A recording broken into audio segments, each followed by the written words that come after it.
When Canadians usually think of Cuba, they think of white sandy beaches and luxury hotels. What we tend to forget is how poor the country really is, with most families without any means of transportation. A small group from Port Colborne hope to change that by collecting bikes, which they repair and then ship to those in need on the island. In January, I was going down to Cuba to visit my friends. I have a lot of friends down there that I've met over the years. And their daughter was turning 13, and has never had a bicycle. So I went to take down her first bike. Knowing Aubrey was, reconditioning them here, I gave him a call so I could buy one from him.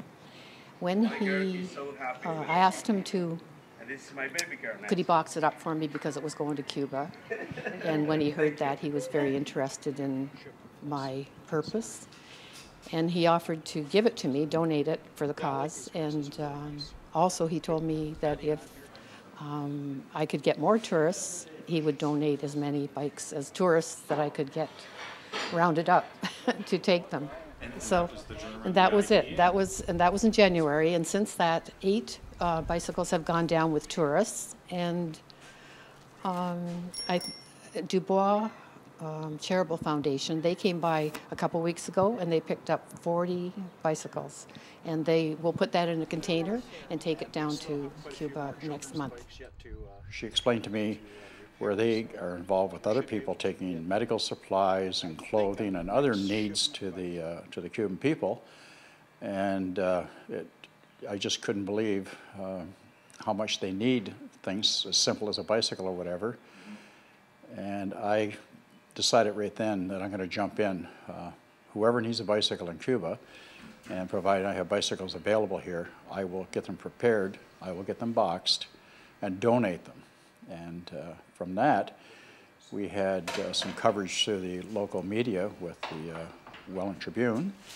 And from that, the response has not stopped. I get phone calls every day, and people drop off repairable bicycles.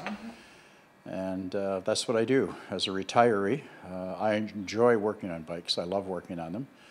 And I'm an avid cyclist myself. So what a better way to donate some healthy time in life to people that really need help in a third world country. So. Aubrey is always looking for bikes and, almost as important, spare parts to repair them.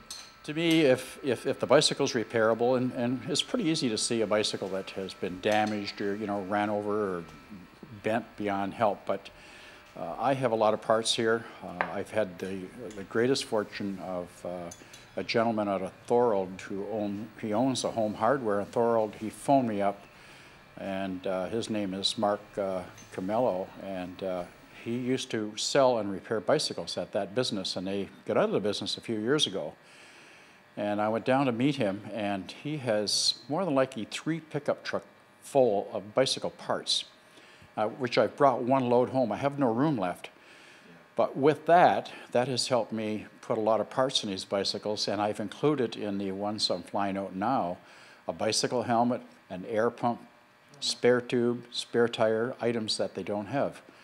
So that's the type of generosity that the community has provided, and it's just amazing. I've always been a volunteer in my community all my life, from going back in the scouting days right up through to sitting on different boards of directors and so on within the community. And this one in particular has really made me feel good because we take for granted how well off we are, and we're a real throwaway society. We don't think twice about going out and getting the extra TV or a laptop or electronic gadget or a bicycle. We don't even think about that. And to find out there are people living in this world that just barely have enough to eat and frequently don't have a pillow to sleep on, will never have a family vehicle, as near as we know, and just to know that I provided some type of transportation and given a child a chance to cycle and enjoy the benefits of having a bicycle, I sleep so well at night knowing that I've done that. And I'm anxious to get up every morning, come out here in the shop, and work all day. To help in any way you can, give Aubrey a call at 905-834-1250. In Port Colborne, William Kelly, The Source.